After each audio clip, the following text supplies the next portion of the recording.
కొంతమంది కష్టపడుతున్నాం, అదనంగా భూమి కొనే పరిస్థితికి వస్తుంది. అలాంటి భూమి అనేది రైతుకు చాలా సెంటిమెంటల్ ఇష్యూ. ఇది దేన్నైనా వదులుకుంటాడు, కానీ భూమిని వదులుకోవడానికి ప్రాణం పోయినా పర్వాలేదు, కానీ భూమిని వదులుకోవడానికి రైతు ఎప్పుడూ ఇష్టపడని చెప్పి మరొకసారి మీకు తెలియజేస్తున్నా. కరోనా సమయంలో అందరికీ హాలిడే ఇచ్చారు, కానీ రైతుకు మాత్రం హాలిడే లేదు. కరోనా టైంలో కూడా పనిచేసి అందరికీ అన్నం పెట్టిన రైతన్నని ఎట్టి పరిస్థితుల్లో మర్చిపోవడానికి వీలు లేదు. అలాంటి భూమిని, ఆ సమస్యను అతలాకుతలం చేశారు. ఎన్నికల ముందు నేను మాట్లాడాను. నేను ఆ రోజు చెప్పాను, తప్పు చేస్తున్నారని ఆనాటి ప్రభుత్వంలో ఉండే ముఖ్యమంత్రికి, పార్టీకి హెచ్చరించాను. సున్నితమైన సమస్యతో తలగొక్కుంటే మసి అయిపోతారని కూడా చెప్పా. లెక్క పెట్టుకోవాలా. అహంకారం కళ్ళపైకెక్కి ఎంతవరకు పోయిందంటే, మీ తల్లో, మీ తండ్రో, మీ తాత ముత్తాతలు ఇచ్చిన ఆస్తికి ఆయన ఫోటో వేసుకోవడం. ఇది ఎక్కడ చౌర్యం నాకైతే అర్థం కాల. ఇంకో పక్కన మీరు ఒకసారి చూస్తే, మీ భూమి మీరు ఆ పొలంలో పోయి చూస్తే అక్కడ రాళ్ళన్నీ సర్వే రాళ్ళు పెట్టి ఆ సర్వే రాళ్లకు ఎనుబొమ్మ వేసుకోవడం. ఇది ఎక్కడ క్రేజో నాకైతే ఇప్పుడు కూడా అర్థం కావడంలా. ఏంటిది ఈ విచిత్రమైన ఆలోచన విధానం? ఇంకొక పక్కన మీ భూమి కంప్యూటరైజ్ చేసి ల్యాండ్ టైటిలింగ్ యాక్ట్ తీసుకొచ్చాడు, ఒక చట్టాన్నే తీసుకొచ్చాడు. ఆ చట్టాన్ని తీసుకొచ్చి ఆ చట్టానికి అధిపతుల్ని ప్రైవేటు వ్యక్తులు పెట్టారు, గవర్నమెంట్ వాళ్ళు కాదు, ఎంఆర్ఓ కాదు. ఆయనకు నచ్చిన వాళ్ళని పెట్టుకోవడానికి, పెత్తనం చేయడానికి ఆయన మనుషులు పెట్టుకున్నాడు. అంటే మీ భూమి ఆయన చేతిలో పెట్టుకుని ఆయన మనుషుల ద్వారా పెత్తనం చేసి మిమ్మల్ని కంట్రోల్ చేయాలనుకున్నాడు. నేను చెప్పి వినకపోతే నేను ఆ రోజు ల్యాండ్ టైటిలింగ్ యాక్ట్ని, పట్టాదారు పాస్ పుస్తకాన్ని దగ్ధం చేసే పరిస్థితికి వచ్చారు. మీరందరూ చూసుంటారు. అలాంటి పరిస్థితి తీసుకొచ్చాడు. నేను ఒకే మాట చెప్పాను, ఇంకో పక్క మీ భూములు ఆయన సొంత మనుషులు కంప్యూటర్లో పెట్టుకొని ఎక్కడో అమెరికాలో పెట్టుకున్నారు. ఏం తమ్ముళ్ళు ఊహించారా నేను అడుగుతున్నా. ఒకవేళ కానీ ఎలక్షన్లో తెలుగుదేశం ఎన్డీఏ కూటమి రాకపోయింటే మీ భూములు గోయిందా గోయిందా. అవునా కాదా? అవునంటే చేతులపై ఎత్తండి. అది ఆనాటి పరిస్థితి. నాకంటే రాజకీయాల్లో ఎవరు సీనియర్ లేరు దేశంలో కూడా.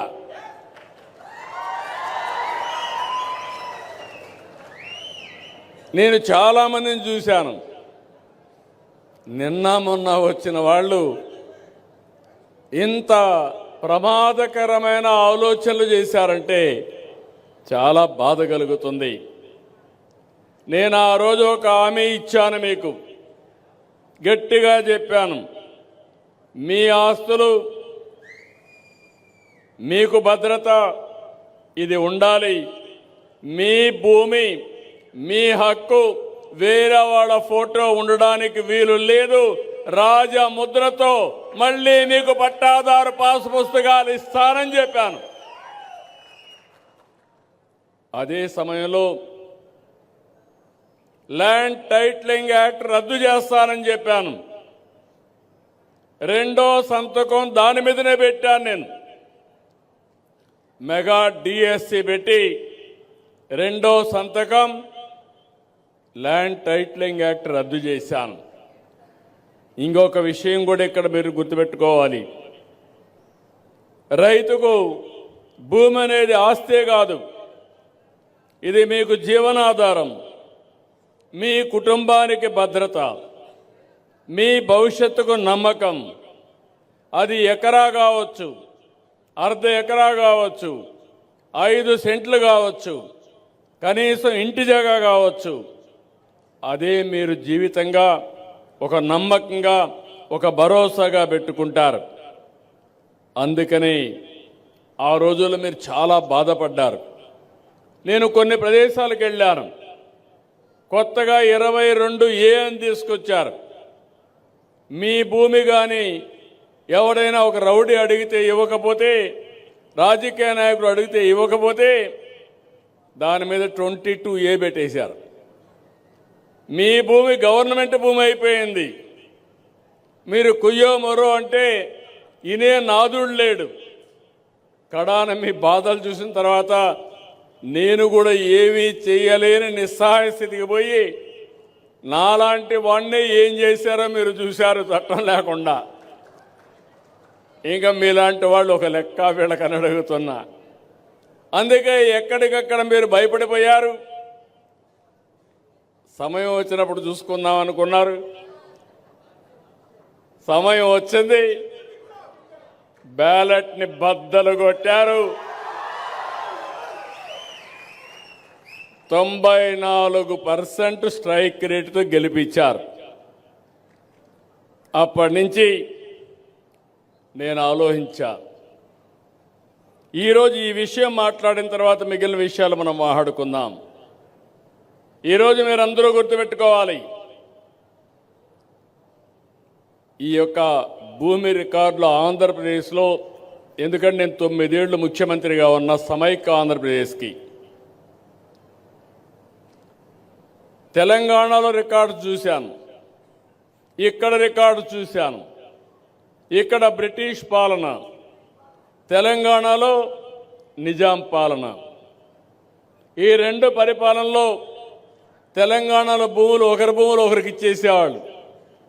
ఆ రోజు నిజాం ఇష్ట ప్రకారం ఎవరన్నా అడిగితే ఒక భూమి 5 ఎకరాలు దానం చేసి ఇంకొకరు వస్తే వాళ్ళకు కూడా 5 ఎకరాలు ఆ 5 ఎకరాలు వాళ్ళకి ఇచ్చేసేవాడు. ఆ విధంగా హైదరాబాద్ మొత్తం చూస్తే ఎక్కడ చూసినా డిస్ప్యూట్ ల్యాండ్. కానీ బ్రిటిష్ వాళ్ళు నాకు చిన్నప్పటి నుంచి జ్ఞాపకం, తర్వాత కూడా మనం ఫాలో అయ్యాం. ఇప్పుడిప్పుడు తీసేశాను. ఎంఆర్ఓ, అప్పుడు తహసీల్దార్ ఆఫీస్ ఉండేది, కొంతమంది జ్ఞాపకం ఉంటుంది. ఏసీ రూమ్లో కూర్చొని పరదా కట్టుకొని ఒక ప్యూన్ ఒకటి పెట్టి దాన్ని ఎనిక్కి ముందుకు లాగేవాళ్ళు, అంటే పంక ఊదేవాళ్ళు. అప్పుడు విఎంలు ఉన్నారు, కేఎంలు ఉన్నారు, కరణాలు ఉన్నారు, కరణాలు మున్సిపల్ ఉన్నారు. ఆ కరణం రాసే లెక్క ఆ అక్షరాలు ఎవడికి అర్థంగా ఏటి కాదు, గొలుసు కట్టు రాత. ఇంకా విలేజ్ మున్సిపల్ ఉండేవాళ్ళు. మున్సిపల్ అయితే పెత్తందారి, ఇక్కడ కూడా రాయవరపు మున్సిపల్ ఉన్నాడు పెద్ద ఆయన, మంచి ఆయన, ప్రజల కోసం పనిచేశాడు. కానీ చాలామంది మున్సిపల్ కంట్రోల్ కోసం పనిచేశారు. అవన్నీ నేను చూశాం. కానీ ఎన్టీ రామారావు గారు ముఖ్యమంత్రి అయిన తర్వాత ఒకే మాట అన్నాడు, ఇది నా భూమి, నా హక్కు, నీ పెత్తనం ఏంటని సినిమా కూడా తీశాడు, మీకు జ్ఞాపకం ఉంటుంది. బ్రిటిష్ వాళ్ళ పైన పోరాడినప్పుడు ఆ సినిమాలో కూడా డైలాగ్ చెప్పి దాని ప్రకారమే మున్సిపల్ని, కేఎంల కరణాలని రద్దు చేసింది మొట్టమొదటిసారిగా చరిత్రలో ఎన్టీ రామారావు గారు అని చెప్పి నేను మీకు తెలియజేస్తున్నా. ఇక్కడ కంటే తెలంగాణలో పండుగలు చేసుకున్నారు. స్వాతంత్రం వస్తే ఎంత ఆనందంగా ఉంటారో అంత ఆనందంగా పండుగ చేసుకొని స్వాతంత్రం వచ్చినట్టు ఫీల్ అయ్యారు. కానీ ఇక్కడికి వచ్చినప్పుడు నేను మళ్ళీ 14-19లో ముఖ్యమంత్రిగా ఉన్నాను. కానీ అప్పుడు కూడా ఇంత సమస్యలు లేవు. ఇప్పుడు కొత్తగా వచ్చి చూస్తే ఎక్కడ చూసినా సమస్యే. ప్రతి ఒక్కరి రికార్డులు కూడా చాలా సమస్యలు వచ్చే పరిస్థితి వచ్చాయి. ఇక్కడే రెవెన్యూ సెక్రటరీ ఇన్ఛార్జ్ అయినటువంటి సాయి ప్రసాద్ గారు ఉన్నారు, సిసిఎల్ఏ జయలక్ష్మి గారు ఉన్నారు, సత్యకుమార్ గారు రెవెన్యూ మినిస్టర్ గారు ఉన్నారు. చాలా మీటింగులు పెట్టా. చాలా సమీక్షలు చేశా. నేను ఎక్కడికి పోయినా నాకు వచ్చే పిటిషన్లో 180 పిటిషన్లు రెవెన్యూ వస్తున్నాయి, ఇంకొక 5-10 పోలీసులు వస్తున్నాయి. ఈ 80% ఏంటంటే మీ భూమి ఇంకొక ఆయన కబ్జా చేశాడు, అది కూడా రాజకీయ నాయకుడే చేశాడు. నిన్న కూడా వస్తున్నాయి కబ్జా చేసిన ల్యాండ్స్ అన్నీ. ఇది భయంకరమైన సమస్యగా నాకు కనపడింది. అందుకే నేను ఒకటే ఆలోచించా, దీనికి శాశ్వత పరిష్కారం చేయాలి. తిరిగి ఏ ఒక్క వ్యక్తి కూడా బాధపడకుండా ఈ సమస్యని పరిష్కారం చేయాలని ఈరోజు మీ దగ్గరికి వచ్చాను. నేను ఈరోజు వచ్చానంటే మీరు గుర్తుపెట్టుకోవాలి, నేను కూడా ఇక్కడ కోప్పడ్డాను. నేను వాళ్ళకి చెప్పింది స్పష్టంగా, ఇంటి దగ్గరనో ఎంఆర్ఓ ఆఫీసులోనో పిలిపిచ్చి ఇవ్వడం కాదు, గ్రామ సభ పెట్టాలి. గ్రామ సభలో అందరికీ పుస్తకాలు ఇవ్వాలి, చదవాలి, చదువుకోనివ్వాలి. చదువు రాని వాళ్ళుంటే, చదివిన వాళ్ళుంటే పక్కన పెట్టుకొని మీ పుస్తకం మీరు చదువుకొని అన్నీ కరెక్ట్గా ఉంటే, పేరుతో సహా అన్నీ కరెక్ట్గా ఉంటే ధృవీకరించుకొని ఈకేవైసీ తీసుకొని మీకు ఇమ్మన్నాను. మన దేశానికి ఒక అదృష్టం ఉంది, మీరు గుర్తుపెట్టుకోవాలి. ఆధార్ ఉంది. ఒక మనిషి ఇంకొక మనిషి పోలికలు పెట్టుకొని మోసం చేయడానికి వీలు లేదు. ఇప్పుడే ఇక్కడ చూశారు వేలిముద్ర, లేకపోతే ఫేషియల్ రికగ్నిషన్. ఇవన్నీ అయిన తర్వాత ఆఫీసర్ కూడా ఆటోమేటిక్గా ఆవిడ కూడా వేలిముద్ర వేస్తేనే ఓపెన్ అవుతుంది. రేపు నాకు తెలియదు, ఎవరో వేసేసారంటూ కుదరదు. అలాంటి వ్యవస్థ ఆవిడకి కూడా ఉంటుంది. ఇక్కడ మీకు ఇస్తారు, మీకు ఇచ్చినప్పుడు కూడా వేలిముద్ర కానీ మీ ఫేషియల్ రికగ్నిషన్ చూసుకున్న తర్వాతనే ఇస్తారు. దీనివల్ల ఎక్కడా మోసాలు జరగవు. ఇంకో పక్క ఎంఆర్ఓ ఆఫీస్ ఉంది, లేకుంటే ఒకప్పుడు అధికార యంత్రాంగం ఉంది, బాధ్యత లేకుండా చేశారు, లింక్ డాక్యుమెంట్స్ లేకుండా చేశారు. ఒక ఆర్డర్ పాస్ చేస్తే ఎందుకు పాస్ చేశారో దానికి ఆధారాలు కూడా లేకుండా కొన్ని ఇక్కడ పోయే పరిస్థితి వచ్చింది. ఇప్పుడు అందుకే అన్నీ కూడా సర్వే చేపిస్తున్నాం, ఒక పద్ధతి ప్రకారం చేస్తున్నాం. ఇది అయిన తర్వాత మీ రికార్డ్స్ అన్ని బ్లాక్ చైన్లో టెక్నాలజీ ఉపయోగించి పెడుతున్నాం. మీరు ఆ విషయం గుర్తుపెట్టుకోవాలి. మీకు ఇచ్చిన పట్టాదారు పాస్ పుస్తకాన్ని మీరు చూశారు, ఇది ఎవ్వడు ట్యాంపర్ చేయలేడు.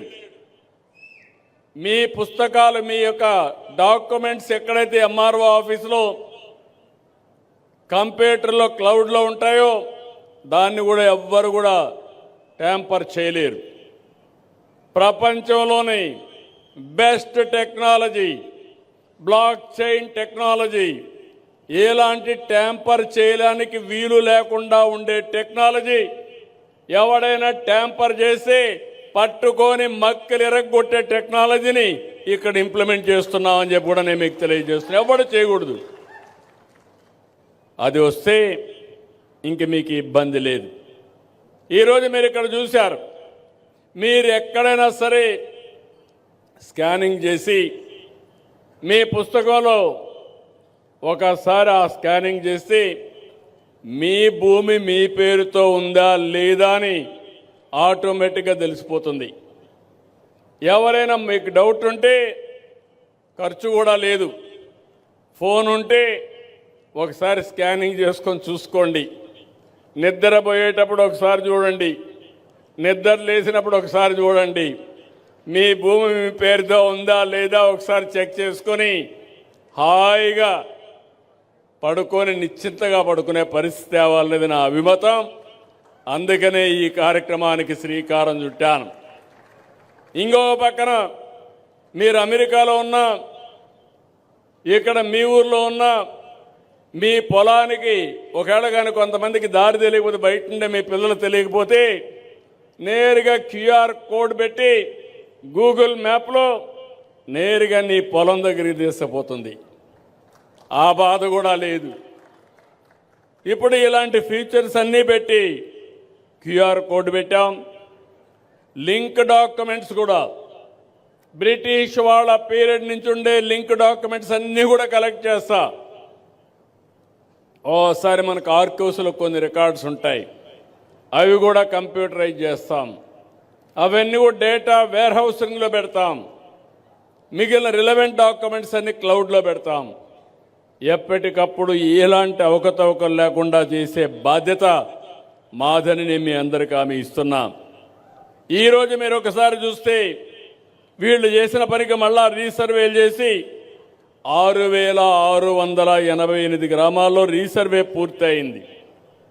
4,783 గ్రామాల్లో పాసు పుస్తకాలను ముద్రించాం.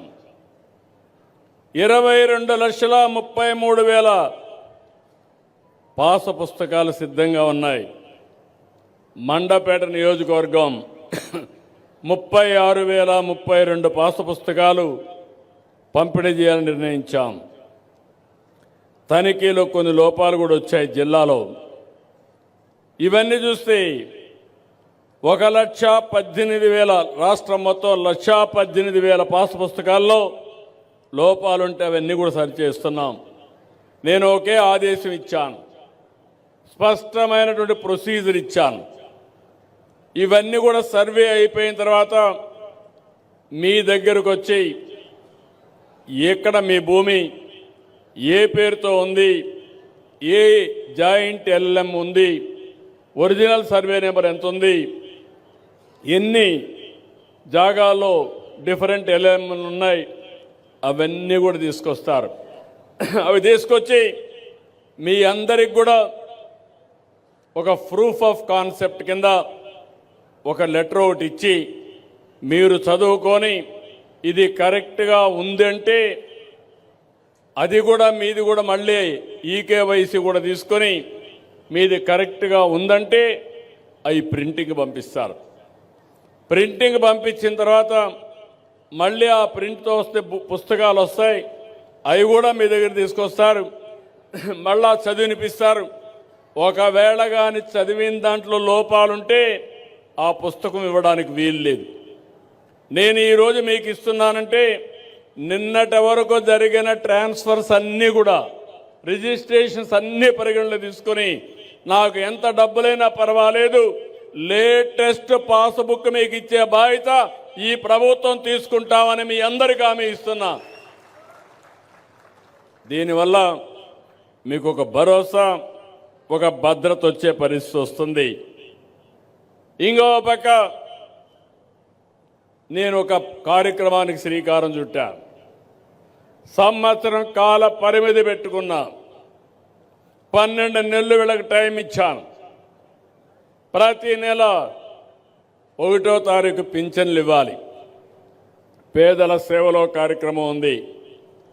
2వ తారీఖు నుంచి ఈ కార్యక్రమం ప్రారంభమవుతుంది. 2 నుంచి 9 వరకు ఇస్తారు. 9వ తారీఖు నేను వస్తాను. ఒక ఊర్లో నేను చూస్తాను, ఇప్పుడే చూసా. ఈరోజు నాకు తృప్తిగా లేదు. ఇచ్చిన ప్రతి ఒక్కరిని ఇక్కడ కూర్చొనబెట్టి నేను ఏదో పబ్లిక్ మీటింగ్కి రాలేదు. ఈరోజు నేను ఒక పర్పస్ కోసం వచ్చా, ఒక పని మీద వచ్చా. పని మీద వచ్చినప్పుడు ఆ 900 మంది ఎంతమందికి పట్టాదారు పాసు పుస్తకాలు ఇస్తే అంతమంది ఇక్కడ కూర్చొని ఒకసారి వాళ్ళు చూసి మాకందరికి కరెక్ట్గా ఉన్నాయని చెప్పుంటే నేను చాలా సంతోషించేవాడిని. అది నా అభిమతం. నేరుగా నేను మీకు ఇవ్వాలనుకుంటున్నాను. నేను అన్నీ ఇవ్వలేను కాబట్టి గ్రామ సభలు పెట్టి ప్రజా సమక్షంలో ఈ పుస్తకాలు ఇవ్వాలనుకుంటున్నా.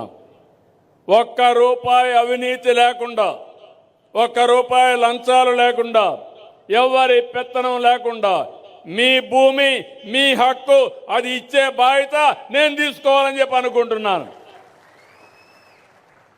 అలాంటి సమయంలో అధికార యంత్రాంగానికి చెప్పాను, కొంతవరకు చేశారు కానీ దీన్ని ఇంకా పర్ఫెక్ట్గా చేయాల్సిన అవసరం ఉంది. ఎమ్మెల్యేలు బాధ్యత తీసుకోవాలి, ఎంపీలు బాధ్యత తీసుకోవాలి. ఇది మీ బాధ్యత. ప్రజలకు సేవ చేయడం అంటే ఏదో 4 పనులు అడగడమే కాదు. ఇబ్బంది లేని పరిపాలన, సుపరిపాలన ఇవ్వాల్సిన అవసరం ఉంది. ఎంఆర్ఓ వాళ్ళు కోరుతున్నా, ఆర్డీ వాళ్ళు కోరుతున్నా, సమర్థవంతంగా లాస్ట్ మైల్లో ఇది అమలు కావాలి. ఇది ఒక పవిత్రమైన యజ్ఞం. ఇది మీరు కూడా మనసు పెట్టి పనిచేస్తే తప్ప ఆ యజ్ఞ ఫలితాలు పేదవాళ్లకు చెందవని చెప్పి కూడా నేను మీకు తెలియజేస్తున్నా. అందుకని ఈ నెల 11వ తారీఖు వరకు ఇస్తున్నాం. నెక్స్ట్ మంత్ నుంచి 9వ తారీఖే లాస్ట్ డేట్. 2, 9 7 రోజులు, వారం రోజులు. ఈ వారం రోజుల్లో రెడీ అయినటన్నీ పంపిణీ చేస్తాం. మళ్ళీ 20 రోజులు సర్వేలు చేస్తాం, ప్రింటింగ్ చేపిస్తాం, ప్రూఫ్ ఆఫ్ కాన్సెప్ట్ చూపిస్తాం. చూసిన తర్వాత అన్నీ బాగుంటే ఫైనల్గా చేపించి మళ్ళీ 2 నుంచి గ్రామ సభలు డేట్లు ఇస్తాం. ఆ డేట్ వారుగా 7 రోజుల్లో పంపిణీ చేస్తాం. ఇప్పుడు ఉదాహరణకు 22,33,000, అందులో 1,18,000 తప్పులున్నాయని చెప్పి అన్నారు. అవి కూడా ఉండడానికి వీల్లేదు. ఒకసారి ప్రింట్ అయితే ఇంకా ఆటోమేటిక్గా 0 మిస్టేక్స్ ఉండాలి. అందుకే నేను ఒక మాట చెప్పాను, ఈ 1,18,000 ప్రింట్ అయినా పర్వాలేదు, తప్పులుంటే వారుగా పెట్టేయండి. మళ్ళీ ప్రింట్ అంతా కూడా చేసి కొత్త పాస పుస్తకాలు, ఎక్కడా తప్పు లేని పాస పుస్తకాలు ఇచ్చే బాధ్యత మీది. ఒకవేళ అలాంటి పుస్తకాలు ఇస్తే వాళ్ళపైన కఠిన చర్యలు తీసుకుంటానని మరొకసారి మీ అందరికీ హామీ ఇస్తున్నా.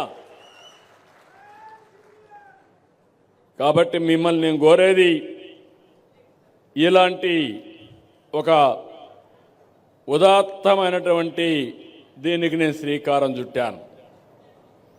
రాష్ట్రంలో ఉండే రైతులందరికీ విజ్ఞప్తి చేస్తున్నా, మిగిలిన వాళ్ళు కూడా అందరికీ విజ్ఞప్తి చేస్తున్నా, అర్థం చేసుకోమని కోరుతున్నా. ప్రభుత్వం అనేది వివాదాలు సృష్టించడానికి కాదు, వివాదాలు పరిష్కరించడానికి. ఒక్క సర్వే రాళ్లపై ఆనాటి ముఖ్యమంత్రి బొమ్మ కోసం 660 కోట్లు ఖర్చు పెట్టాడు. 660 కోట్లు పెడితే ఒక మెడికల్ కాలేజ్ 2వ ఒకటి అయి ఉండేది కదా, ఎందుకు పెట్టలేదు? ఇంకొక పక్కన పట్టాదారు పాస్ పుస్తకాల పైన ఆయన ఫోటో వేసుకోవడానికి 22 కోట్లు ఖర్చు పెట్టాడు. ఈరోజు మీరు ఒకసారి చూస్తే 77 లక్షల సర్వే రాళ్లపైన ఆయన ఫోటో ఉంటే మళ్ళీ క్లీన్ చేయించా. ఎందుకంటే చాలామంది ముందుకు వచ్చారు, మా భూమి తెల్లవారితో నిద్రలేసి ఈయన ముఖం చూడడం ఏంటి అని అంటే, మళ్ళా నాకు ఆ క్లీన్ చేసే బాధ్యతకు అదనంగా ఖర్చు. ఏం చెప్పాలి తమ్ముళ్ళు? ఇవన్నీ కూడా పూర్తి చేశాం. ఈరోజు ఇవన్నీ చేసి తప్పులు నేరాలు ఎక్కడా లేకుండా, ఇంకొక పక్కన ఈరోజు 17,000 గ్రామాల్లో ఈ కార్యక్రమాన్ని స్టార్ట్ చేశాం. ROR, F lines, resurvey, assignment ఇవన్నీ కూడా దాదాపు 29 అంశాలపైన ఫిర్యాదులు రాగా వాటన్నిటిని పరిష్కారం చేస్తున్నాం. 22A తప్పుడు రికార్డులో బెదిరించి అవన్నీ చేసినట్టుని కూడా నోట్ చేస్తున్నాం. 22A భూముల్ని, ప్రైవేటు భూములను తొలగించడం ద్వారా చాలామందికి ఆ జాబితాను తొలగిస్తున్నాం. మాజీ సైనికులు, స్వాతంత్ర సమర యోధులు, రాజకీయ బాధితులు, వీరికి నిర్దేశించినటువంటి 8 డాక్యుమెంట్లో ఒక్క డాక్యుమెంట్ ఆధారం ఉన్నా అది తీసుకొని ఆ నిషేధ జాబితా నుంచి తొలగిస్తున్నాం. ఇంకో పక్కన యజమానులు తమ భూమిని కన్వర్షన్ చేసుకోవాలంటే నాలా చట్టం ఉండేది, ఆ నాలా చట్టాన్ని రద్దు చేశాం. ఇప్పుడు ఏ రైతు కూడా మళ్ళీ ఎంఆర్ఓ ఆఫీసుకు పోకుండా స్వేచ్ఛగా మీ భూమి అమ్ముకోవడానికి కూడా వీలు కల్పించాం. ఇంకో పక్కన ఒకప్పుడు అన్ని జాయింట్ కలెక్టరే చూసేవాడు, మళ్ళా ఆర్డీఓకి అధికారం ఇచ్చాం. ఇప్పుడు నేను ఒకటే చెప్తున్నా, ఇంత మునుపు కూడా చెప్పాను మీ జాయింట్ కలెక్టర్కి, జాయింట్ కలెక్టర్స్కి ఒక సంవత్సరం ఈ బాధ్యత అప్పచెప్తున్నాం. ప్రతి నెల నేను మిమ్మల్ని అందరినీ కోరుతున్నాం, ఇప్పుడు మీకు పట్టాదారు పాస్ పుస్తకం ఇచ్చాం. ఇచ్చిన తర్వాత IVRS అడుగుతున్నాం. తప్పులు చెప్పొద్దండి. ఏదైనా నేను అభిప్రాయం అడిగితే వాస్తవాలు చెప్తే మెరుగైన పరిపాలన ఇవ్వడానికి అవకాశం వస్తుంది. మీరు ఒక్క విషయం గుర్తుపెట్టుకోవాలి, ఈ ప్రభుత్వం ఇంతవరకు చాలా తప్పులు తొందరపాట్లు జరిగాయి. స్వార్థంతో చేశారు, లాలూచ రాజకీయాలు చేశారు, కబ్జా చేసి పొలాలు కొట్టేయాలని చెప్పి చూశారు. అందుకే ఇవన్నీ కరెక్ట్ చేయడానికి 1.0 రీసర్వే చేసి ఇవన్నీ కూడా రైతుల్ని భయోందనలకు గురి చేశారు. ఇప్పుడు దీన్ని మళ్ళా రీసర్వే చేశాం. 6,685 గ్రామాల్లో గ్రామ సభలు పెట్టాం. రైతుల నుంచి 2,79,712 అర్జీలు వస్తే స్వీకరించాం. 100% డిస్పోజ్ చేశాం. సబ్ డివిజన్ కోసం ఫీజు ఉంటే మాఫీ చేశాం. మీకు వారసత్వంగా ఆస్తుంటే మీరు పిల్లలకి ఇవ్వాలంటే అంత మునుపు డబ్బులు ఛార్జ్ చేస్తే 100 రూపాయలు పెట్టి మీరు ఇచ్చుకునే స్వేచ్ఛ కూడా ఇచ్చాం. ఎక్కువ ఉంటే 1000 రూపాయలు పెట్టి బాగా తగ్గించి ముందుకెళ్ళాం. ఇంకో పక్కన నేను మిమ్మల్ని అందరినీ ఒకటే కోరుతున్నాను, ఈరోజు మీలో ఒక ఆలోచన రావాలి. చిన్న చిన్న తగరాదులు పెట్టుకుంటున్నారు మీరు, అన్నదమ్ములు, తల్లి కొడుకులు, తల్లి కూతుర్లు, 1 సెంటు విషయంలో గొడవపడి పోలీస్ స్టేషన్కి పోతున్నారు. దీనివల్ల నష్టపోయేది మనమే, గౌరవం పోయేది మన కుటుంబాంది. మన బంధువుల మధ్య ఉండే తగరాదులు కూడా మనం పరిష్కారం చేసుకోలేకుండా నేను ఎక్కడ పోయినా నాకు ఇచ్చే పరిస్థితికి వస్తున్నారు. నేను ఒక్క విషయం చెప్తున్నాను, నేను కూడా మీ మారి గ్రామం నుంచే వచ్చా. నేను చిన్నప్పుడు మా నాన్నకు ఒక మాట చెప్పా, దాయాదుల మధ్య బంధువుల మధ్య పొలాల మీద గట్ల కోసం మనం కొట్లాడుకోవడం కరెక్ట్ కాదని. ఒక 5 సెంట్లు పోయినా పర్వాలేదు, కానీ ఆ 5 సెంట్ల కోసం పోలీస్ స్టేషన్ పోయి కోర్టుకు పోతే మన శక్తి అంతా పోతుంది, మనశ్శాంతి ఉండదు, మన జీవితం నరకం అవుతుందని ఆ రోజు చెప్పా. మా తండ్రి ఎక్కడా గొడవ పెట్టుకోలా, అందుకే నేను స్వేచ్ఛగా పైకొచ్చా. ఈరోజు ఈ స్థాయికి వచ్చారంటే గొడవలు పెట్టుకోకుండా ఉండడం అని మీకు అందరికీ విజ్ఞప్తి చేస్తున్నా. ఇది మీకు కూడా వర్తిస్తుంది. ఎందుకంటే నేను ఎక్కడో ఆకాశం నుంచి రాలేదు, కింద స్థాయి నుంచే వచ్చా. మీ మారిగానే మామూలు వ్యక్తిగా ఉండి నేను అంచెలంచెలుగా పెరిగి వచ్చాను. అందుకే చిన్న చిన్న తగరాదులు పోవద్దండి. ఇప్పుడు నాకు పెద్ద లిటిగంటే దొరికాడు, రాష్ట్రంలో పెద్ద నేరస్తుడే దొరికాడు. మీరు గుర్తుపెట్టుకోవాలి, ఎప్పుడు కూడా నేను రాజకీయం హుందాగా చేసేవాడిని. ఇప్పుడు మీరు చూస్తే మీరందరూ గెలిపించారు.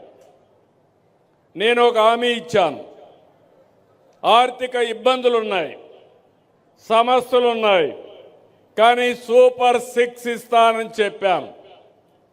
ఇచ్చిన మాట నిలబెట్టుకోవడానికి ఎన్ని కష్టాలున్నా అనుభవించి,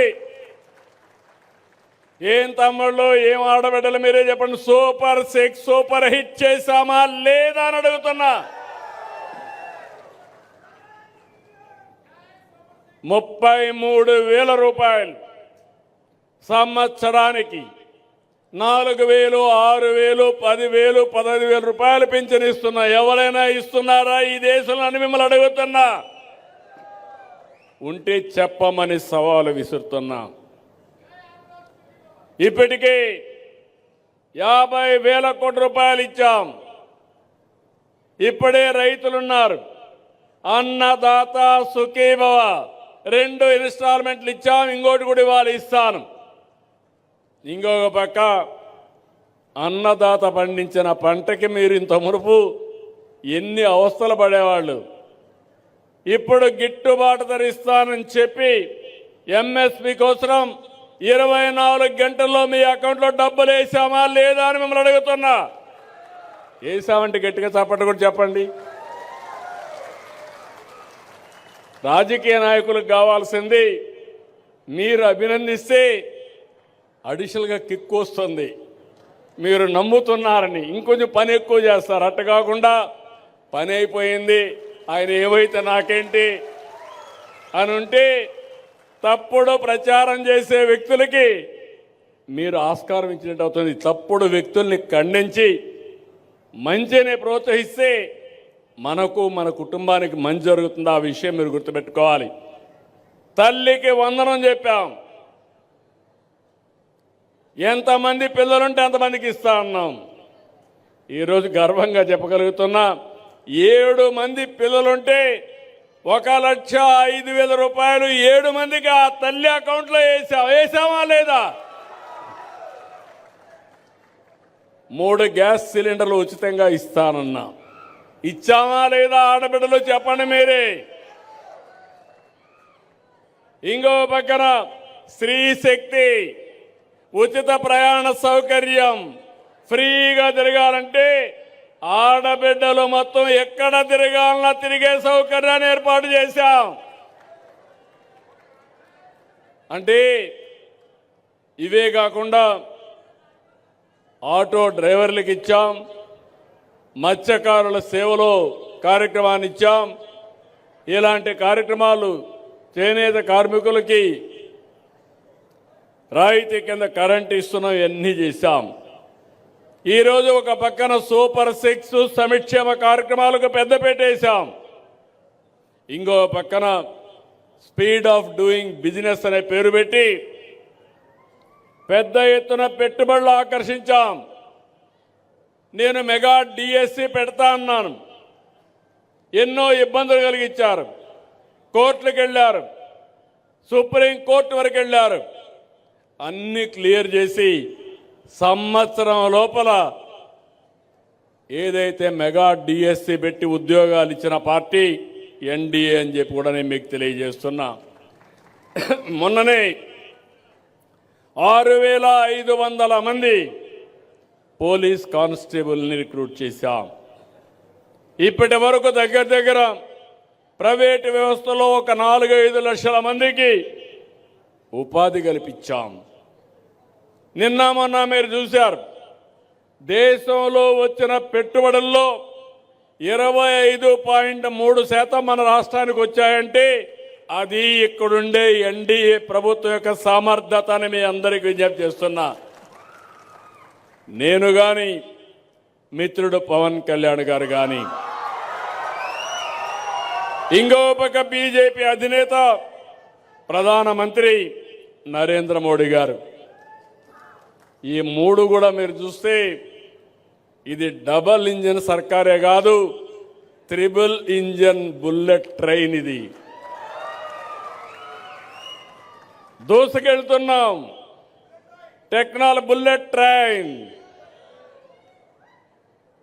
ఈరోజు మీరు చూస్తే ఒక పని కాదు, ఒక పక్క అభివృద్ధి, ఒక పక్క సంక్షేమం. ఒకప్పుడు మీ రోడ్లు మీరు చూశారు, ఈరోజు మట్టి లేని పరిస్థితుంటే నేను ఒకటే చెప్పాను మా అధికారులకి, గుంతలుగానుంటే మీ పని భరతం పడతానని చెప్పి ఎక్కడికక్కడ గుంతలు లేని రోడ్లు, పాట్ హోల్స్ లేని రోడ్లు, మీ ప్రయాణం ఎక్కడికి పోవాలన్నా సుజావుగా ఉండే విధంగా చేసే బాధ్యత నాదని మీ అందరికీ హామీ ఇస్తున్నా.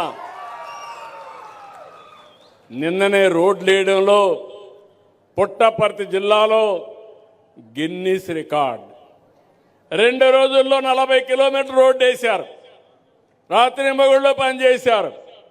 నేషనల్ హైవేల మీద శ్రద్ధ పెట్టాం, స్టేట్ హైవేల మీద శ్రద్ధ పెట్టి రోడ్లన్నీ బాగా చేశాం. కడాన మీరు చూస్తే కరెంటు ఛార్జీలు పెంచేసి వెళ్ళాడు. అప్పుడు రెగ్యులేటరీ కమిషన్ కూడా వేశాడు.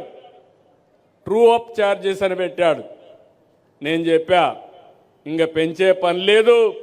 సమర్థత సత్తా ఉండే ప్రభుత్వం అవసరమైతే ఆ రోజు చెప్పాను కరెంటు ఛార్జీలు తగ్గిస్తాం కానీ పెంచనని చెప్పి ఒకే మాట చెప్పాను. అవునా కాదా అని మిమ్మల్ని అడుగుతున్నా. 4,500 కోట్ల రూపాయలు పెంచుతానంటే ఆయన పెంచిపోయిన దాన్ని నేను ఈరోజు పెంచడం లేదు. అది ఈ ప్రభుత్వం యొక్క కమిట్మెంట్ మీ మీద. భవిష్యత్తులో కరెంటు ఛార్జీలు పెంచను. మీరు బ్రహ్మాండంగా హాయిగా నిద్రపోవచ్చు. ఆ విషయం మీరు గుర్తుపెట్టుకోవాలి. ఎస్సీ ఎస్టీలకు బీసీలకు రాయితీ కింద నేను మీ అందరికి కూడా సోలార్ ఇస్తా. మీరే కరెంట్ ఉత్పత్తి చేసుకునే స్వేచ్ఛ మీకు ఇస్తా. ఇలాంటివన్నీ కూడా ఈరోజు జరుగుతున్నాయి. ఇంకో పక్కన మీ అందరికీ ఒకటే విజ్ఞప్తి చేస్తున్నా. ఇప్పుడు కొత్త కాన్సెప్ట్ తీసుకొచ్చాను, స్పీడ్ ఆఫ్ డెలివరింగ్ గవర్నెన్స్. ఏదో వ్యాపారస్తులకు పనులు చేయడమే కాదు, నన్ను గౌరవించింది, మమ్మల్ని గౌరవించేది, ఈ పార్టీకి అండగా ఉండేది పేద ప్రజలు. కాబట్టి మీకోసం మన మిత్ర ఒక యాప్ తీసుకొచ్చా, వాట్సాప్ గవర్నెన్స్ తీసుకొచ్చా. రేపు మీరెవ్వరు కూడా ఎక్కడికి పోయే పని లేకుండా మీ ఇంట్లో కూర్చొని దర్జాగా ఏ పని కావాలన్నా మీరు దబాయించేసుకునే కార్యక్రమానికి శ్రీకారం చుట్టాను. క్యాస్ట్ సర్టిఫికేట్ కావాలన్నా, ఇన్కమ్ సర్టిఫికేట్ కావాలన్నా, మీకు ఏ పని కావాలన్నా, కడాన మీకు ఫోన్లో టైప్ చేయడం తెలియకపోతే మెసేజ్ పెడితే ఏఐ ద్వారా మెసేజ్ని కన్వర్ట్ చేసి మళ్ళా పని చేసి ఆ మెసేజ్ని మీకు చెప్పే బాధ్యత నేను తీసుకుంటానని చెప్పి కూడా నేను మీకు తెలియజేస్తున్నా. ఒక సేవకుడుగా ఉంటా, ఒక అన్నగా ఉంటా. అదే మరిగా మీ అందరికీ ఎక్కడా ఇబ్బంది లేనటువంటి సుపరిపాలనకు నాంది పలకతా. అది నా బాధ్యత. ఇంకో పక్క మీరు ఒకసారి చూస్తే ఇండ్ల దగ్గర కూర్చొని పని చేసుకునే రోజులు వస్తున్నాయి. వర్క్ ఫ్రమ్ హోమ్ చదువుకోనుంటే పొలాల్లో పనులు చూసుకుంటూ, అవసరమైతే తల్లిదండ్రులు చూసుకుంటూ ఇంటి దగ్గరనే కూర్చొని పనిచేస్తూ రోజులు వస్తున్నాయి. నాలెడ్జ్ ఎకానమీలో మీరు ఎవ్వరూ ఊహించిన విధంగా గూగుల్ అయితే $15 బిలియన్ అంటే దగ్గర దగ్గర 1,35,000 కోట్ల రూపాయలు పెట్టుబడులు పెట్టి డేటా సెంటరు, ఏఐ సెంటర్ని మన విశాఖపట్నంలో పెడుతున్నారంటే ఇటీవల కాలంలో ఏ రాష్ట్రంలో ఇంత పెద్ద ఎత్తున పెట్టుబడులు రాలేదు. అది మనం సాధించిన ఘనత. ఇలాంటివి అనేక కార్యక్రమాల్లో మనం ముందుకు పోతున్నాం. ఇంకొక పక్కన ఈరోజు నేను ఇలాంటివి చేసి టూరిజం నిన్నే చూశారు.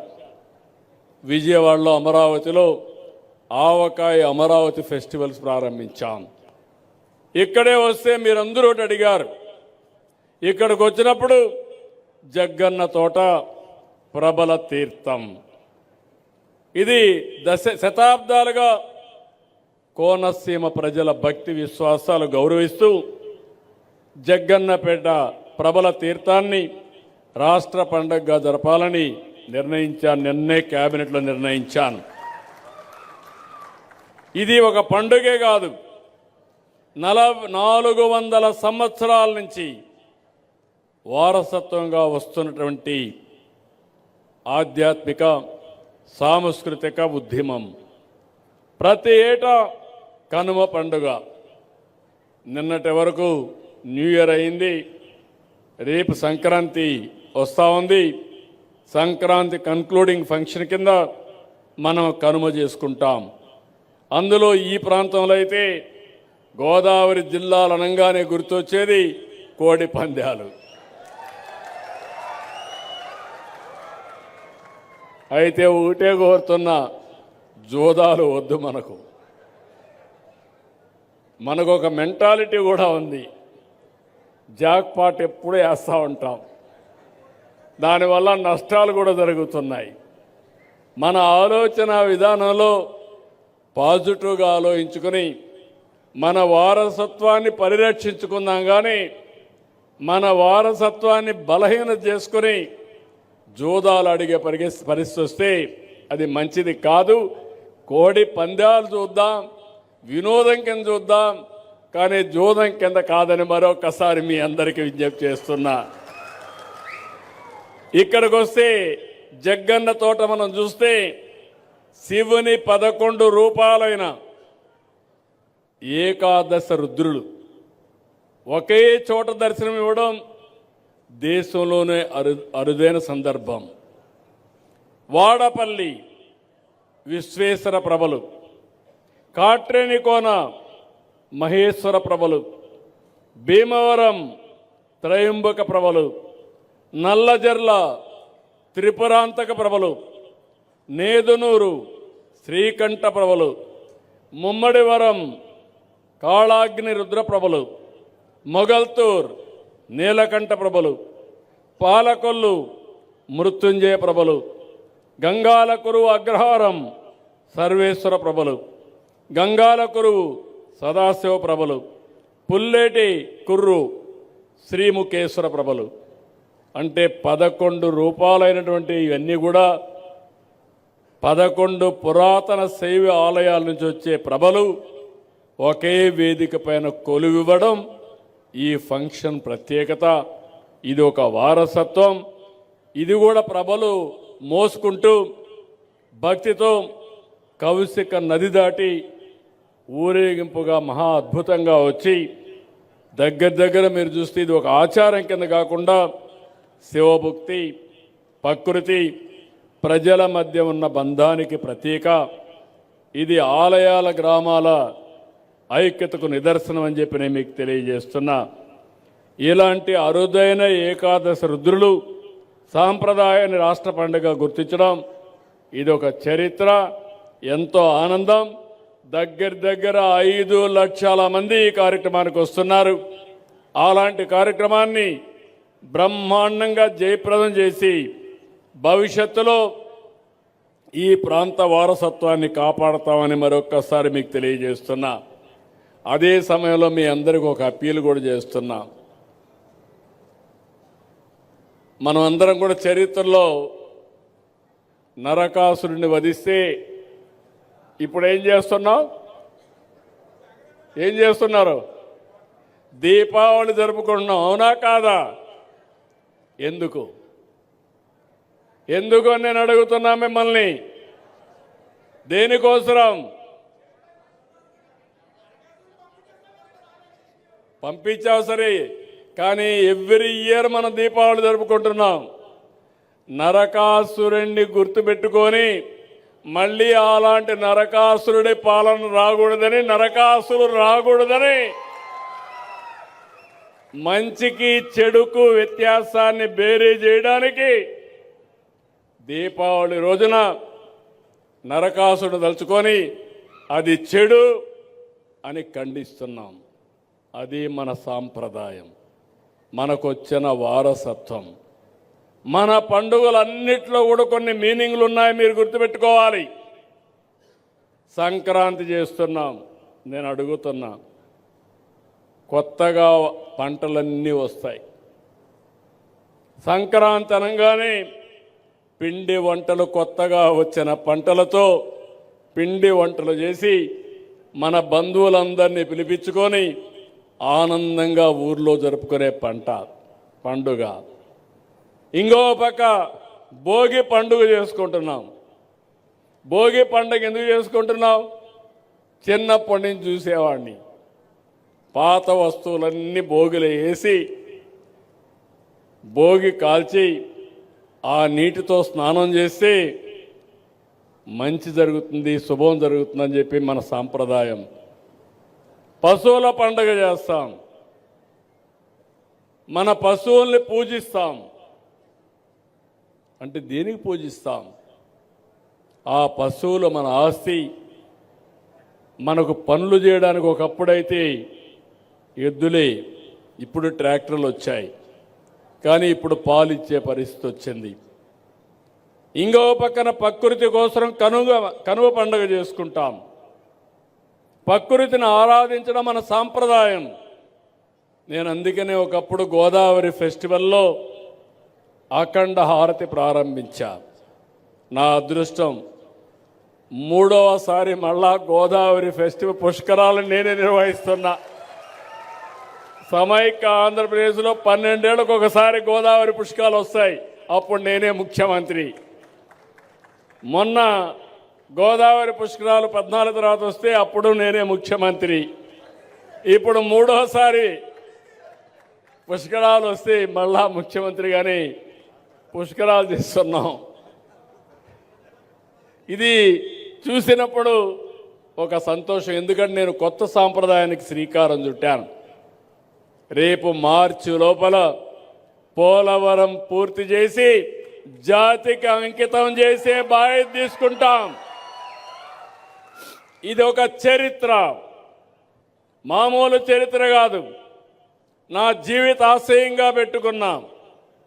పోలవరం పూర్తి చేసి 40 సంవత్సరాలుగా మీరు చూస్తే 3000 టీఎంసీ నీళ్లు సముద్రం పాలవుతున్నాయి. ఇందులో ఒక 200-300 టీఎంసీ మనం ఉపయోగించుకుంటే ఇంకా కరువనే మాట లేదు. మీరందరూ కాటన్ దొర విగ్రహాలు పెట్టి పూజిస్తారు. దేనికోసం అడుగుతున్నా? దేనికోసం? ధవళేశ్వరం బ్యారేజ్ కట్టాడు, అంతే కదా? ఇన్నేళ్ళైంది, మర్చిపోయారా? ఆయన ఈ దేశం అయింది బ్రిటిష్ తరపున వచ్చాడా లేదా? ఆయన ఎందుకు గుర్తుపెట్టుకున్నాం? మంచి చేశాడు, రైతును ఆదుకున్నాడు, నీళ్లు ఇచ్చాడు.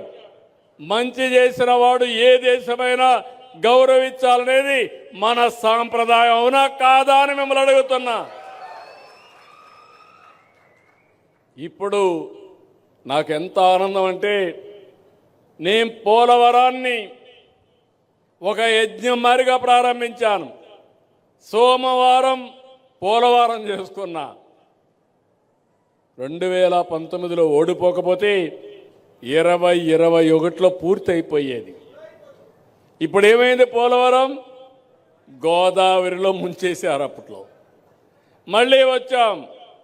4,400 కోట్ల రూపాయలతో పనిచేసినటువంటి డయాఫామ్ వాల్ పోతే నేను వస్తానే మళ్ళీ కేంద్రం కూడా ఒప్పుకొని 1000 కోట్లు పెట్టి మళ్ళా డయాఫామ్ వాల్ కట్టాం. ప్రాజెక్టు కాస్ట్ పెరిగింది, అయినా కూడా పూర్తి చేస్తున్నాం. అయితే ఈరోజు మీరు గుర్తుపెట్టుకోవాలి, పోలవరం ఆంధ్రప్రదేశ్ రాష్ట్రానికి జీవనాడి. ఇది ఒక వరం అని మరొకసారి మీ అందరికీ విజ్ఞప్తి చేస్తున్నా. రాబోయే రోజుల్లో గోదావరి జిల్లాలకి, పాత గోదావరి జిల్లాలు ఇప్పుడు 5 జిల్లాలైనాయి.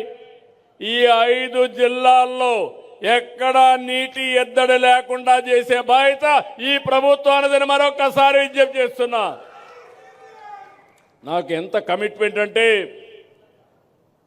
పోలవరం విషయంలో నేను ముఖ్యమంత్రి అయ్యే రోజున 7 మండలాలు తెలంగాణలో ఉన్నాయి.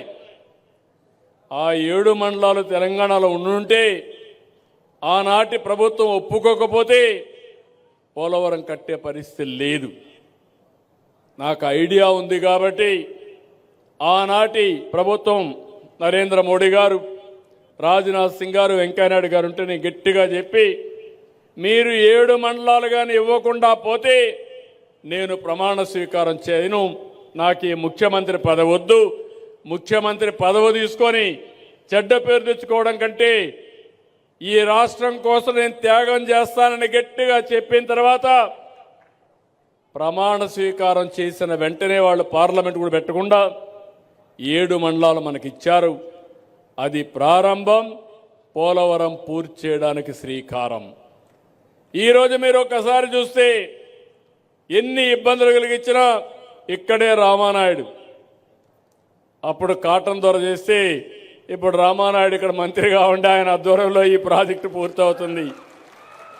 ఇక్కడే మా సాయి ప్రసాద్ గారు చీఫ్ సెక్రటరీగా ఉన్నాడు, ఇరిగేషన్ సెక్రటరీగా ఉన్నాడు. నేను అదే చెప్పాను, మీరు చేసే పని పోలవరం ఒకటే కాదు, విశాఖపట్నానికి కృష్ణా నదికి ఎన్ని నీళ్లు కావాలంటే అన్ని నీళ్లు ఇవ్వడానికి అవకాశం వస్తుంది. అక్కడి నుంచి వంశధార తీసుకెళ్తాం, ఇక్కడి నుంచి నల్లమల సాగర్ తీసుకెళ్తాం. నేను నిన్న కూడా ఒక మాట అన్నాను, ఎందుకు అనవసరంగా తెలుగు జాతి మధ్య విద్వేషాలు పెట్టుకుంటాం? నీళ్లు సముద్రానికి పోతున్నాయి. ఇప్పుడు పెద్ద వీరుడు బయలుదేరాడు, రాయలసీమ లిఫ్ట్ ఇరిగేషన్ అంట. నీళ్లు కావాలన్నా గొడవలు కావాలంటే మాకు నీళ్ళొద్దు, గొడవలే పెట్టుకుంటామనే రకం వీళ్ళంతా. నేను ఒకటే చెప్తున్నాను, నాకు కావాల్సింది గొడవలు కాదు, నా జాతి ప్రయోజనాలు, తెలుగు జాతి ప్రయోజనాలు, నన్ను ఎన్నుకున్న ఆంధ్రప్రదేశ్ రాష్ట్ర ప్రయోజనాలు ఎట్టి పరిస్థితిలో ముందుకు తీసుకుపోతారని మరొక్కసారి హామీ ఇస్తున్నా. అందుకని గోదావరి అనేది ఒక ట్రంక్ ఇన్ఫ్రాస్ట్రక్చర్. ఇది ఒకసారి నీళ్లన్నీ పోతా ఉంటే పంట కాలువలు, చిన్న చిన్న కాలువలు, డిస్ట్రిబ్యూటర్స్ అన్నీ ఈజీగా ఏర్పాటు చేసుకునే అవకాశం వస్తుంది. ఈ ప్రాజెక్టు పూర్తయినాక నదులు అనుసంధానం చేసుకుంటే ఆంధ్రప్రదేశ్ రాష్ట్రాన్ని మించిన రాష్ట్రం ఏది ఉండదు. అవసరమైతే ఇక్కడ పోయే నీళ్లు తెలంగాణ కూడా వాడుకునే అవకాశం వస్తుంది. గొడవలు పెట్టుకుంటే వచ్చే ప్రయోజనాల కంటే గొడవలు లేకుండా అందరం ఉంటే ఇవన్నీ కూడా ముందుకు పోయే పరిస్థితి వస్తుంది. మీరు ఒకసారి గుర్తుపెట్టుకోవాలి, నేను ముందు చెప్పాను, నరకాసురుడు గుర్తుపెట్టుకోవడానికి ఈరోజు దీపావళి జరుపుకుంటున్నాం. నేను ఆ రోజు పోలవరం పని ప్రారంభించినప్పుడు పట్టిసీమ ప్రాజెక్టు తెచ్చాను, మీకు జ్ఞాపకం ఉందా? పట్టిసీమ అప్పుడు వచ్చి ఇక్కడ అందరినీ ఎగ్గొట్టాడు.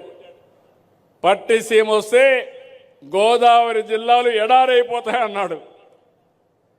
నేను ఆ రోజు ఇంకో మాట అన్నాడు, నువ్వు పట్టిసీమ కడతావు, నీళ్ళు ఎక్కడ పెడతావు అన్నాడు. నీళ్ళు ఎక్కడ పెడతానో తెలియకపోతే నేనేం చెప్తాను నీకు? పట్టిసీమ నీళ్లు కృష్ణా జిల్లాకు డెల్టాకి వెళ్తాయి. కృష్ణా జిల్లాలో వాడే నీళ్లు శ్రీశైలంలో పొదుపు చేసి రాయలసీమకి ఇస్తాం. రాయలసీమ కరువు సీమ, రాళ్లసీమను రత్నాల సీమ చేసే బాధ్యత నాదని ఆ రోజే చెప్పాను. 100 టీఎంసీ నీళ్లు తీసుకుపోయి కృష్ణా డెల్టాకి నీళ్ళిచ్చా. అక్కడ వాడే 100 టీఎంసీ నీళ్లు శ్రీశైలంలో పొదుపు చేసి అంద్రి నీవా, తెలుగు గంగా, అదే సమయంలో ఎస్ఆర్బీసీ నగిరి గాలేరు కెనాల్ ద్వారా నీళ్లు తీసుకెళ్ళా. ఈ సంవత్సరం నాకు ఎంత ఆనందంగా ఉందంటే, 2 ఏళ్లలో కష్టపడ్డాం. చాలామంది ఎగతాళి చేస్తారు నన్ను, మీరు కూడా గుర్తుపెట్టుకోవాలి. కరువు సీమలో నీళ్లు లేకపోతే, ఒకప్పుడు వేరుశెనగ పంట వేయలేకపోతే, వేసిన పంట ఎండిపోతే, 10 ఏళ్ళు పంట వేసి 8 ఏళ్ళు ఎండిపోతే నేను ఇన్పుట్ సబ్సిడీ ఇచ్చాను. ఈరోజు గర్వంగా చెప్పగలుగుతున్నా, అదే అనంతపురం జిల్లాకు నీళ్లు ఇచ్చి రాబోయే 5-6 సంవత్సరాల్లో పండ్లు, కూరగాయలు, పూలు పండించి హార్టికల్చర్ హబ్గా తయారు చేసి ఈరోజు ఇండియాలో నెంబర్ 1గా ఉన్నాం. ఇంకొక 5-10 ఏళ్లలో ప్రపంచంలోనే ఒక పెద్ద హార్టికల్చర్ హబ్గా రాయలసీమ తయారు చేసే బాధ్యత నాది. ఇలాంటి కార్యక్రమాలకు నేను శ్రీకారం చుట్టా. ఇప్పుడు కొత్తగా నాకు గొడవే కావాలా, నాకు నీళ్ళొద్దు అంటే నేనేం చెప్పాలి? నిన్న మీరు చూశారు తిరుమల పైన, మొన్నటి వరకు తిరుమలలో జరిగే నెయ్యి కల్తీ, ప్రసాదాలు కల్తీ, అక్కడ దర్శనాలు కల్తీ. అదే ఈరోజు ఎన్డీఏ గవర్నమెంట్ వచ్చింది. తమ్ముళ్ళు, మీరు ఈ మధ్యకాలంలో ఎవరన్నా తిరుమలకు పోయి వచ్చారా అని అడుగుతున్నా. పోయి వచ్చారా అని అడుగుతున్నా. పోయిన వాళ్ళకు వ్యత్యాసం కనపడిందా లేదా అని మిమ్మల్ని అడుగుతున్నా. ఎప్పుడూ చేయని విధంగా వైకుంఠ ఏకాదశి జరిపాం. అన్నీ కూడా మీరు చూస్తే ఇంకొక పక్కన వెంకటేశ్వర స్వామి ప్రసాదాలు పవిత్రంగా తయారు చేస్తున్నాం, క్లీన్గా పెట్టాం. ఇది చూసి భరించలేకుండా నిన్న మొన్న మీరు ఒకసారి చూస్తే మనకు కొన్ని ఆచారాలు ఉన్నాయి, కొన్ని సాంప్రదాయాలు ఉన్నాయి. ఎవరైనా సరే అన్య మతస్థులు కానీ వెంకటేశ్వర స్వామి దగ్గరికి పోవాలంటే డిక్లరేషన్ ఇవ్వాలి. వెంకటేశ్వర స్వామి పైన నమ్మకం ఉందంటే ముస్లింలు పోవచ్చు, క్రిస్టియన్లు పోవచ్చు, ఇంకొకరు పోవచ్చు. అదే ఇమ్మన్నాం. అదే ఇమ్మంటే నేను ఎళ్లనని నిలిపేసిన వ్యక్తి వెంకటేశ్వర స్వామిని గురించి మాట్లాడితే నా ఇంటి కుల దైవం పవిత్రతను కాపాడే బాధ్యత నాదని మరొకసారి మీ అందరికీ హామీ ఇస్తున్నా. నిన్నేం చేశారు? బాటిల్స్, తాగిన ఖాళీ బాటిల్ తీసుకుపోయి తిరుమల పైన పెట్టి ఇక్కడంతా కూడా మద్యం వచ్చేసిందని మన మీద బురదేయడం మొదలుపెట్టారు. మా డీజీపీ వచ్చాడు. వస్తే నేను చెప్పా, దొరికిందంటున్నావు, నీకు బాటిల్స్ ఉన్నాయి కదా అన్నాం. ఉన్నాయన్నాడు. ఆ బాటిల్స్ తీసుకొని హోలోగ్రామ్ ఉంది. ఆ హోలోగ్రామ్ చూస్తే ఏ బ్యాచ్లో ప్రొడ్యూస్ చేశారు, ఏ షాప్కి వెళ్ళింది, ఏ షాపులో కొన్నారు, డీటెయిల్స్ వస్తాయి. ఇన్వెస్టిగేషన్ చేయమన్నా. దొంగలు దొరికిపోయారు, రెడ్ హ్యాండ్గా పట్టుబడ్డారు. సాక్షి పేపర్లో న్యూస్ వేస్తాడు, సాక్షి టీవీలో న్యూస్ వేస్తాడు, తిరిగి ఎదురుదాడి మన మీద చేస్తాడు. నేను చాలా అప్రమత్తంగా ఉన్నా. ఎందుకంటే నేనే ముఖ్యమంత్రి బాబాయిని చంపినప్పుడు తెల్లవారి నారాసుర రక్త చరిత్ర అయిపోయింది. ఆ రోజు నేను జాగ్రత్తగా ఉండుంటే గేమ్ ఈజ్ ఓవర్, ఇంత వచ్చే ఇబ్బంది వచ్చేది కాదు. ఇప్పుడు కూడా నన్ను మోసం చేయాలనుకుంటున్నారు. అందుకే నేను చెప్పా, డేగ కన్ను పెట్టా ఈ రాష్ట్రంలో. ఎవడు ఎక్కడ తప్పు చేసినా రెడ్ హ్యాండెడ్గా పట్టుకుంటా, తాట వలస్తాను కానీ ఎవడిని వదిలిపెట్టాను. ప్రజా రక్షణ కోసం చేయాలన్నా లేదా తమ్ముళ్ళు? ఏమమ్మా చేయాలన్నా లేదా తల్లి? రాష్ట్రాన్ని సర్వనాశనం చేశారు. గంజాయిని వాణిజ్య పంట చేశారు. నేను ఆ రోజు కూడా మీకు ఒక మాట చెప్పాను, ఏ సమస్య అయినా పరిష్కారం చేస్తాను కానీ గంజాయికి అలవాటు అయిపోతే అలాంటి చేయడం చాలా కష్టం.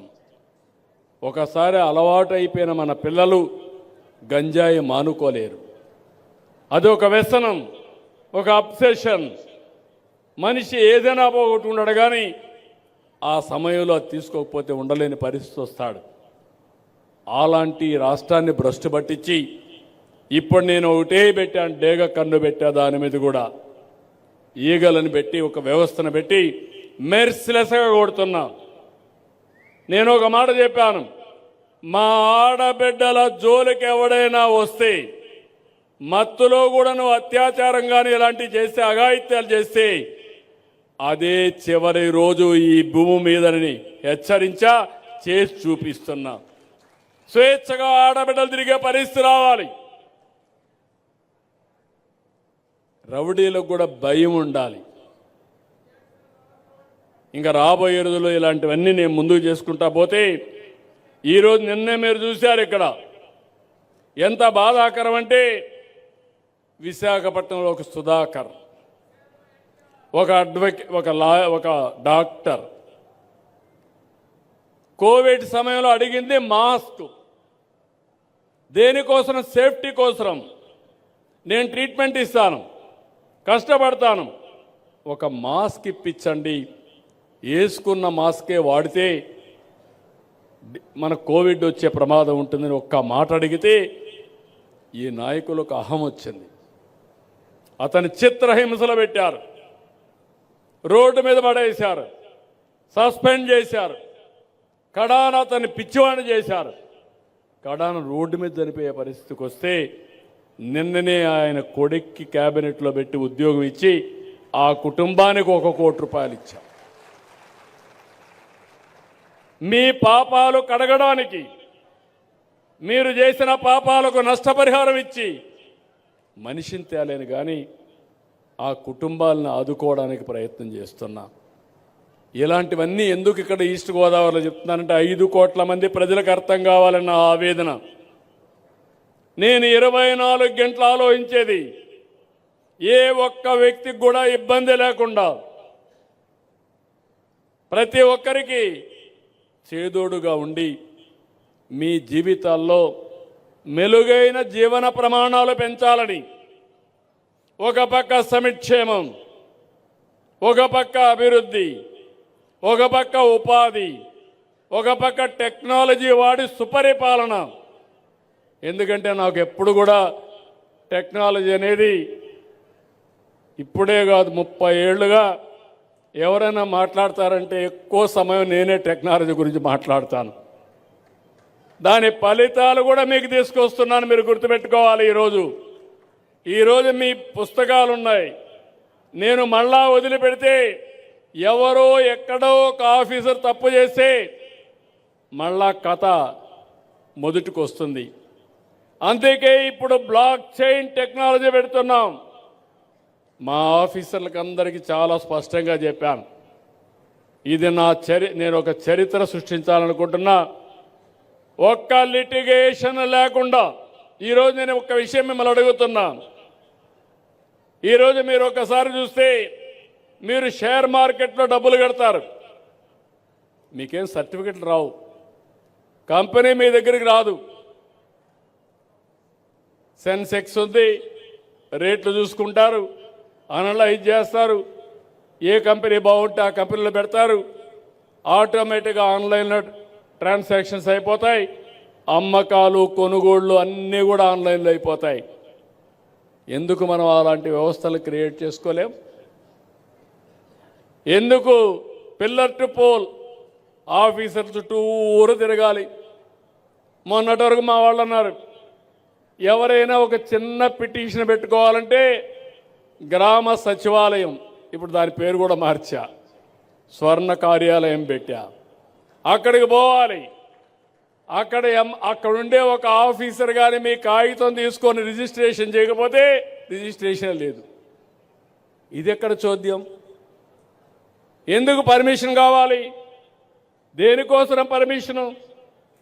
కనీసం నువ్వు ఫోన్ ఎత్తుకొని హలో అంటే, నేను మనమిత్ర దీంట్లో కానీ నాకు ఈ ప్రాబ్లం ఉందంటే దాన్ని కన్సర్న్ ఆఫీసర్ పంపించి ఆ సమస్య పరిష్కారం చేయాలని నేను అనుకుంటే, మీరు కాగితం ఇచ్చి రిజిస్ట్రేషన్ చేయమంటే అది కూడా చేయకుండా దానికి కూడా చేయి దడిపితే ఏదో చేస్తామంటే ఇది ఎక్కడ న్యాయం అని నేను అడుగుతున్నా. అందుకే మీలో కూడా ఒక ఆలోచన రావాలి. రాబోయే రోజుల్లో ప్రతి నెల ఒక్క రోజున టెక్నాలజీ పెనిట్రేషన్ తీసుకొస్తాను, ఇంటింటికి మీకు నేర్పిస్తా ఎట్లా వాడుకోవాలను. అది మీరు వాడుకుంటే ఇబ్బందులు లేని మీ జీవితాలను తయారు చేసే బాధ్యత, సమస్యలు లేకుండా అవినీతి లేకుండా సుపరిపాలన ఇచ్చే బాధ్యత నాదని మరొక్కసారి హామీ ఇస్తున్నా. మిగిలిన విషయాలు ఇంకొకసారి నేను మాట్లాడతా. ఇక్కడికి వచ్చినప్పుడు రాయవరం గ్రామంలో ఎమ్మెల్యే గారు డ్రైన్స్, సీసీ రోడ్లు 2,50,00,000 అడిగాడు. తప్పకుండా నేను ఇక్కడికి వచ్చా, గుర్తుండే విధంగా కంపల్సరీగా 2,50,00,000 రూపాయలు ఇచ్చి ఈ గ్రామాన్ని పూర్తిగా బాగు చేసే బాధ్యత ఎన్డీఏ ప్రభుత్వం తీసుకుంటామని మరొక్కసారి హామీ ఇస్తూ, నేను మీ అందరికీ, రాష్ట్రంలో ఉండే ప్రజలందరికీ హామీ ఇస్తున్నా, 1 ఇయర్ సహకరించండి. అన్ని సమస్యల్ని పరిష్కారం చేస్తున్నాం, 1 by 1 చేసుకుంటా పోతున్నాం. గాడి దప్పిన పరిపాలన ఘాట్లో పెడుతున్నాం. అదే సమయంలో మేము యజ్ఞం మారిగా ఈరోజు పరిపాలన చేయడం కోసం ప్రయత్నం చేస్తూ ఉంటే కొంతమంది రాక్షసుల మారిగా అసత్యాల్ని అబద్ధాల్ని పదే పదే చెప్పి వీళ్ళు తప్పుడు పనులు చేసి ఆ తప్పుడు పనులు వేరే వాళ్ళపైన వేయాలని ప్రయత్నం చేస్తున్నారు. ఏది ఏమైనా మీలో చైతన్యం చాలా ముఖ్యం. ఆ చైతన్యం ఉన్నంత వరకు ఎవ్వరు ఏం చేయలేరు. ఇంకొక పక్కన కూడా మీరు గుర్తుపెట్టుకోవాల్సిన అవసరం ఉంది. సుస్థిరమైన పరిపాలన, దీర్ఘకాల పరిపాలన వల్ల మన జీవితాల్లో అనేకమైనటువంటి మార్పులు వస్తాయి. అట్టకాకుండా మన ఆలోచన విధానంలోనే 5 ఏళ్లకు ఒకరిని మార్చేద్దామని ఆలోచిస్తే దానివల్ల నష్టం ఎక్కువ వస్తుంది. మీరు గుర్తుపెట్టుకోండి, 14-19లో అభివృద్ధి చేశాం, 19-24 విధ్వంసం చేశారు. ఇప్పటికి 2 ఏళ్ళు అవుతా ఉంది, 2వ సంవత్సరం. చేసిన విధ్వంసాన్ని కరెక్ట్ చేయడానికే సరిపోతా ఉంది. అది మళ్ళీ ఇంకొక 6 నెలలు సంవత్సరం ఇప్పుడు రెవెన్యూ ఉంది, ఇంకా 1 ఇయర్ పడుతుంది. అంటే దగ్గర దగ్గర 3 ఏళ్ళు పట్టింది ఒక విధ్వంసాన్ని కరెక్ట్ చేయడానికి. మళ్ళీ వచ్చి ఇంకొక విధ్వంసాలు చేస్తే అవి కరెక్ట్ చేసుకుంటా పోతే ఎప్పటికీ పరిష్కారం అవుతాయని అడుగుతున్నా. ఒక విధ్వంసం పోలవరం, అదే 21లో పూర్తి అవ్వాల్సిన ప్రాజెక్టు 27కు పోయింది. ఇలాంటి 1-2 కాదు, ఒక అమరావతి నిన్న కూడా చూశారు. ఎవరైనా సరే బుద్ధి జ్ఞానం ఉండే వ్యక్తులు మాట్లాడతారు నాకు తెలియదు. ముఖ్యమంత్రి ఎక్కడుంటే అక్కడే క్యాపిటల్ అంట.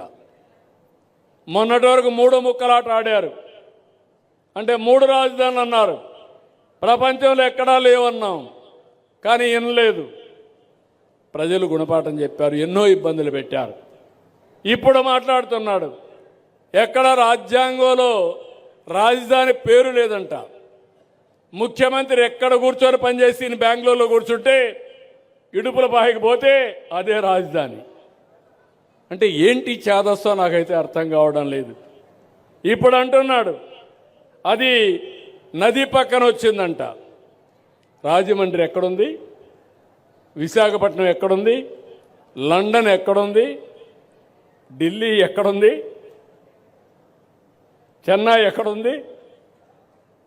అంటే బాంబే ఎక్కడుంది? కనీసం ఇలాంటి ఇంగిత జ్ఞానం లేని వాళ్ళు కూడా రాజకీయాలు చేస్తే వీళ్ళు ఏం మాట్లాడాలి?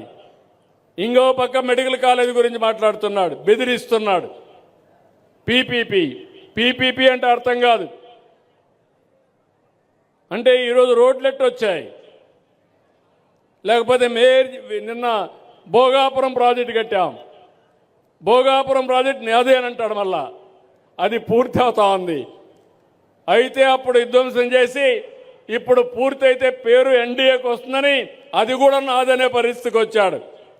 అది నీదైతే పీపీపీ అయితే అక్కడ ముద్దు, ఇక్కడ మెడికల్ కాలేజీలు అయితే వద్దా? ఎవరు చెప్పారు నేను అడుగుతున్నా.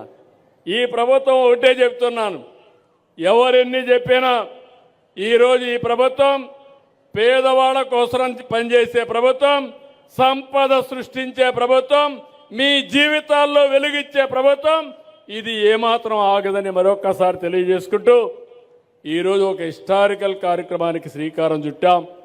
అలాంటి హిస్టారికల్ కార్యక్రమం ఈ రాయవరంలో పెట్టడం.